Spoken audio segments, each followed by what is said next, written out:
Taylor Sheridan's Yellowstone didn't just bring the Western back, it reshaped what audiences want to see. This success is now fueling a surprising new trend: Western-themed reality TV. When Yellowstone first aired in 2018, it rekindled America's fascination with the ruggedness of rural life. Sheridan's creation spawned a universe of spin-offs like 1883 and 1923, but its impact spread beyond scripted shows. Now, unscripted series are embracing the cowboy aesthetic. Shows like Back to the Frontier and Chasing the West, alongside the McBee Dynasty, show that viewers don't just want to watch cowboy culture, they want to experience it. Reality television often mirrors popular trends, and when Sheridan's unique brand of storytelling captivated audiences, producers quickly followed suit. The McBee Dynasty, which chronicles a real family of ranchers and their everyday drama, is frequently compared to Sheridan's work, a connection that seems intentional. Other series, such as Back to the Frontier and Chasing the West, create the illusion of Western living by immersing real people in their own versions of the Dutton world. On Chasing the West, the Property Brothers return to their roots, offering homeowners a taste of country living as they help them find ranches. This real estate show allows Jonathan and Drew Scott to revisit their past while helping homeowners envision a new future. Meanwhile, Back to the Frontier, produced by Chip and Joanna Gaines, follows three families as they journeyed back in time to experience life on an 1880s homestead. This intriguing social experiment challenges the participants, revealing that, much like in the movies, life back then was far from easy. Both shows tap into the desire for a simpler life and a chance to disconnect, and they likely wouldn't exist without the significant influence of the Yellowstone Western boom in media today. While Westerns have always held a place on TV, Yellowstone struck a unique chord. With compelling characters, gripping stories, and stunning visuals, Sheridan's ability to transport viewers into the multi-generational saga of the Duttons felt fresh. He wove a historical narrative with common themes that resonated with many viewers. Beyond the Yellowstone franchise, Sheridan's other ventures, like Landman and Tulsa King, continue to explore cowboy themes while depicting rural America across different eras. A common thread runs through these projects, connecting them beyond their A-list casts, how they're perceived. Sheridan himself noted, "I have a lot of opportunities to poke fun, but also kind of point out different points of view and kind of really study a way of life in a world." He added, "There's a lot of defiance in the way I do it. These stories can be viewed as dramatic narratives or through a lens of a less represented America. The core theme remains consistent, a struggle against adversity." While many of the Western-based reality shows don't mirror this intense conflict, they adopt the setting and shift the focus. Much like the vivid imagery painted in Sheridan's series, the landscape itself is often portrayed as idyllic.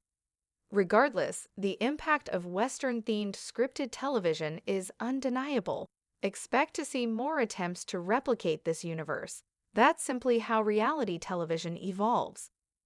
The sun dipped below the rugged peaks of the Absaroka Range, painting the vast Montana sky in hues of fiery orange and deep violet. Dust, kicked up by a dozen thundering hooves, shimmered golden in the fading light. From the porch of the sprawling ranch house, Elias Eli Thorne, patriarch of the sprawling Thorn Creek Ranch, watched his youngest son, Caleb, expertly cut a yearling from the herd. A faint, knowing smile touched Eli's lips. This wasn't just a ranch, it was a kingdom, built on generations of grit and unforgiving land. Eli's world, much like the cattle he tended, was a study in contradictions. He was a man steeped in tradition, his weather hands and sun-creased face testament to a life spent under the wide-open sky. Yet his kingdom was no longer solely his. Thorn Creek Legacy, a reality television show, had invaded his quiet dominion, turning his daily life into a spectacle for millions. It had started subtly enough. A production company, fresh off the success of a show that followed city slickers trying to survive in the wilderness, had approached him. They pitched it as a documentary, a chance to showcase the authentic American cowboy. Eli, initially skeptical, had agreed, swayed by the promise of financial stability for his struggling ranch and the romanticized notion of sharing his way of life. He'd watched Yellowstone with a grudging respect, recognizing the raw power and untamed spirit of the Duttons, even if their dramas felt a touch too theatrical for his own stoic existence. But he'd underestimated the ravenous appetite of reality TV. Now, his every move, every argument with his headstrong daughter, Maeve, every whispered conversation with his foreman, Silas, was fodder for the cameras. Drones buzzed overhead, capturing sweeping vistas of his land, while camera persons, ironically clad in brand-new cowboy boots, shadowed his every chore. His middle son, Levi, embraced it with an almost unsettling zeal.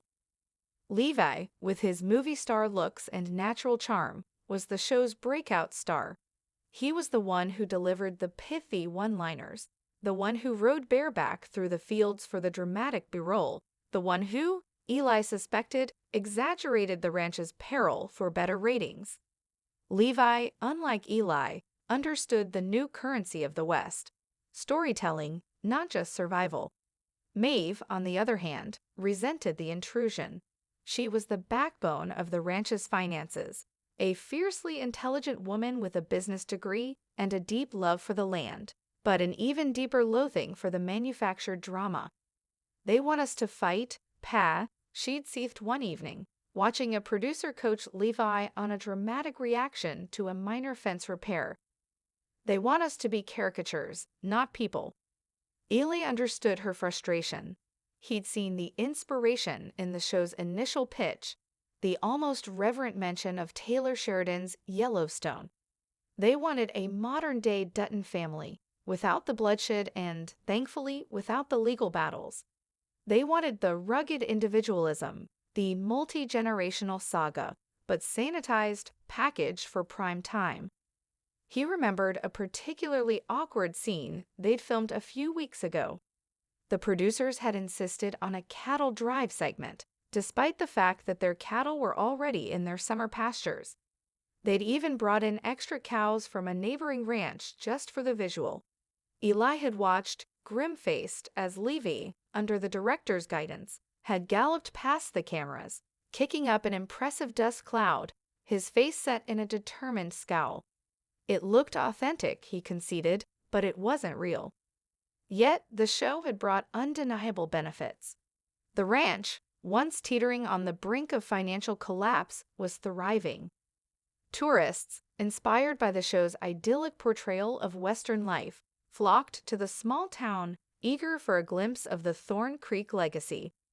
Their small, struggling general store now sold branded merchandise: Thorn Creek Ranch hats, mugs, and even a line of cowboy boots. Eli himself had been asked to endorse a brand of work gloves, a notion he still found absurd. He'd even seen segments from other Western-themed reality shows. Chasing the West, where the Property Brothers, those familiar faces from Home Renovation, helped urbanites find their dream ranches, felt like a gentler, more aspirational version of his own reality. Then there was Back to the Frontier, the show where families attempted to live like 1880s homesteaders.